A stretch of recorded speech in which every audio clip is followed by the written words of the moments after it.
दोस्तों महाभारत काल में एक से एक बढ़कर योद्धाओं ने जन्म लिया था। उनमें से एक योद्धा था एकलव्य। दुर्भाग्यवश एकलव्य महाभारत युद्ध से पहले ही मृत्यु को प्राप्त हो गया था और उसे महाभारत के युद्ध लड़ने का सौभाग्य नहीं मिल पाया था। अन्यथा महाभारत में अर्जुन, भीष्म, द्रोण, कर्ण और भीम के समक्ष ही एकलव्य के नाम का भी बखान किया जाता। परंतु फिर भी इतिहास में एकलव्य की वीरता को धनुर्धारी अर्जुन के समक्ष ही बताया गया है। दोस्तों कौन था ये वीर एकलव्य और किसने उसका वध किया था, आज हम अपने इस एपिसोड में इसी के बारे में बात करेंगे। दोस्तों एकलव्य एक निषाद राजा हिरण्यधनु और उनकी पत्नी सुलेखा का पुत्र था। एकलव्य के माता पिता ने उसका नाम अभिद्युमन रखा था, परंतु लोग उसे अभय के नाम से पुकारते थे। अभय ने अपनी शिक्षा अपने निषाद कुल के कुलीय गुरुकुल में ही प्राप्त की थी। कहते हैं अभय को बचपन से ही अस्त्र और शस्त्र सीखने में बड़ी रुचि थी। अभय के इस अस्त्र शस्त्र सीखने की लगन को देखते हुए ही उसके गुरु ने उसका नाम एकलव्य रख दिया था। शिक्षा पूरी होने के बाद निषाद राज हिरण्यधनु ने अपने पुत्र एकलव्य का विवाह अपने एक निषाद मित्र की कन्या सुनीता से करा दिया था।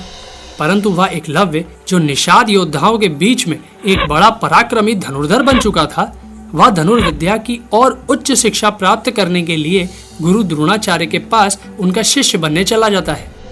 परंतु गुरु द्रोणाचार्य जो केवल ब्राह्मण और क्षत्रिय पुत्रों को ही अपना शिष्य बनाते थे, उन्होंने निषाद पुत्र एकलव्य को अपना शिष्य बनाने और शिक्षा देने से साफ मना कर दिया था।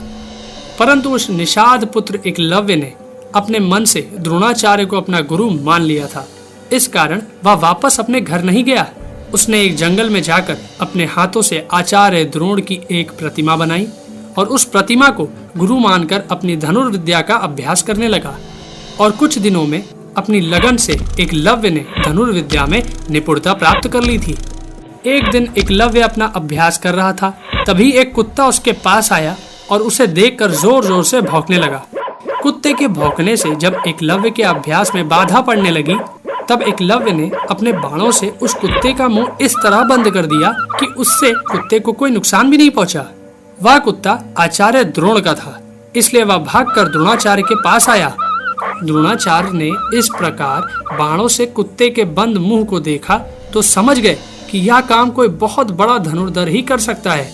इसलिए वह उस धनुर्धर की खोज करते हुए एकलव्य के पास आ पहुंचे और एकलव्य से पूछा कि तुमने ये धनुर्विद्या कहाँ से सीखी। तब एकलव्य ने उनकी प्रतिमा की तरफ इशारा करते हुए कहा कि मेरे गुरु तो आप ही हैं। यह देखकर द्रोणाचार्य ने स्वार्थवश एकलव्य से गुरु दक्षिणा में उसके दाएं हाथ का अंगूठा मांग लिया था, जिससे वह अर्जुन से बड़ा धनुर्धर ना बन सके। और गुरु भक्त एकलव्य ने अपना अंगूठा काटकर आचार्य द्रोण के चरणों में रख दिया था। लेकिन एकलव्य बिना अंगूठे के भी धनुर्विद्या में इतना माहिर हो चुका था कि एक बार वह जब जरासंध की सेना की तरफ से मथुरा पर आक्रमण करता है तो अपने बाणों से यादव सेना को तहस नहस कर देता है।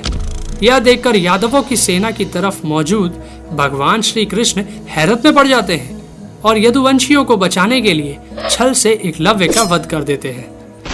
दोस्तों एकलव्य का एक बड़ा ही वीर पुत्र था केतुमान, जिसने कौरवों की तरफ से महाभारत में युद्ध लड़ा था और महाबली भीम के साथ युद्ध करता हुआ वीर गति को प्राप्त हुआ था। तो दोस्तों इस प्रकार की कई और भी कहानियां हैं जो हम अपने आने वाले एपिसोड्स में आपको दिखाते रहेंगे। हमारी ये कहानी किसने किया था एकलव्य का वध आपको कैसी लगी, हमें अपने कमेंट जरूर शेयर करें। साथ ही इस वीडियो को शेयर करना और हमारे चैनल को सब्सक्राइब करना भी ना भूलें।